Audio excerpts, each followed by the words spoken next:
நிச்சயமாகவே முடிவு உண்டு, உன் நம்பிக்கை வீண் போகாது. நீதிமொழிகள் 23வது அதிகாரம் 18வது வசனம். ஒரு காருக்கு பின்னால் மற்றொருவர் தன் காரை ஓட்டி வந்து கொண்டிருந்தார். தனக்கு முன்னே சென்ற அந்த பழைய கார் எக்கச்சக்கமான புகையை கக்கிக் கொண்டிருந்தது. எனவே சுற்று வட்டாரமே புகை மண்டலமாகி போனது. சைட் வியூ பார்க்கும் கண்ணாடி ஒரு டேப் போட்டு ஒட்டி வைக்கப்பட்டிருந்தது. காரின் கதவுகள் வெவ்வேறு நிறத்தில் காணப்பட்டன. கார் முழுவதுமே அங்கும் இங்குமாக நெளிசல்கள் ஏராளமாக இருந்தன. அதை தட்டி சரி செய்ததற்கான அடையாளங்களும் கார் முழுவதும் காணப்பட்டன. ஆனால் அந்த கார் டிரைவர் மிகவும் தைரியமாகவும் நம்பிக்கையுடனும் தன் பழைய காரின் பம்பரில் my other car is Mercedes Benz என்று ஸ்டிக்கர் ஒட்டி வைத்திருந்தார். அந்த ஸ்டிக்கர் மூலமாக தன் காரை ஏளனமாக பார்க்கும் ஒவ்வொரு கார் டிரைவருக்கும் அவர் ஒரு செய்தியை சொன்னார். நீங்கள் இப்பொழுது நான் ஓட்டிக்கொண்டிருக்கும் இந்த பழைய காரைத்தான் பார்க்கிறீர்கள். ஆனால் நீங்கள் அறியாத ஒரு விலை உயர்ந்த கார் என்னுடைய அடுத்த காராக இருக்கும் என்று நம்பிக்கையோடு தான் எதிர்பார்க்கும் உயர்வை அறிக்கையிட்டார். ஆம் பிரியமானவர்களே, இப்போது உங்கள் நிலை மிகவும் தாழ்மையாகவும் மற்றவர்கள் பார்வையில் ஏளனமாகவும் தெரியலாம். ஆனால் யாரும் அறிந்திராத ஒரு உயர்வை தேவன் உங்களுக்காக வைத்திருக்கிறார். நாம் தேவனுக்கு காத்திருக்கிறவர்களாகவும் அவரிடத்தில் அன்பு கூறுகிறவர்களாகவும் இருந்தால் தேவன் நம்மை உயர்த்துவார்.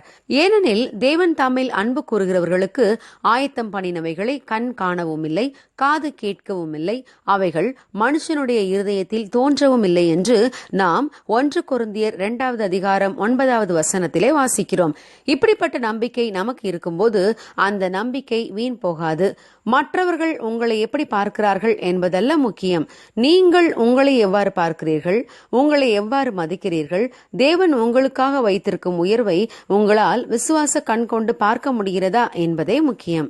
ஆகவேதான் சங்கீதக்காரன், நான் ஜீவனுள்ளோர் தேசத்திலே நன்மையை காண்பேன் என்று விசுவாசியாதிருந்தால் கெட்டுப்போயிருப்பேன் என்று கூறுகிறார். ஆம், நம் வாழ்க்கையிலும் நாம் நன்மையை காண்போம் என்ற நம்பிக்கை நமக்கு அவசியம் இருக்க வேண்டும்.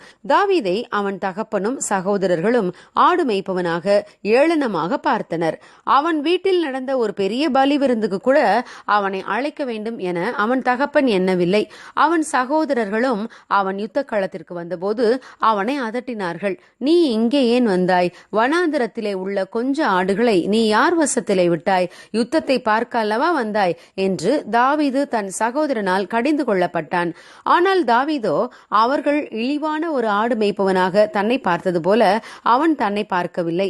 நான் இங்கு வந்ததற்கு ஒரு முகாந்திரம் இல்லையோ என்று தன்னுடைய உயர்வை விசுவாசத்தோடு பார்த்தான்.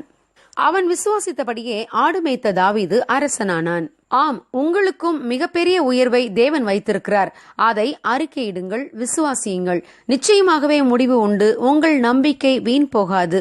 God bless you. Have a successful week ahead.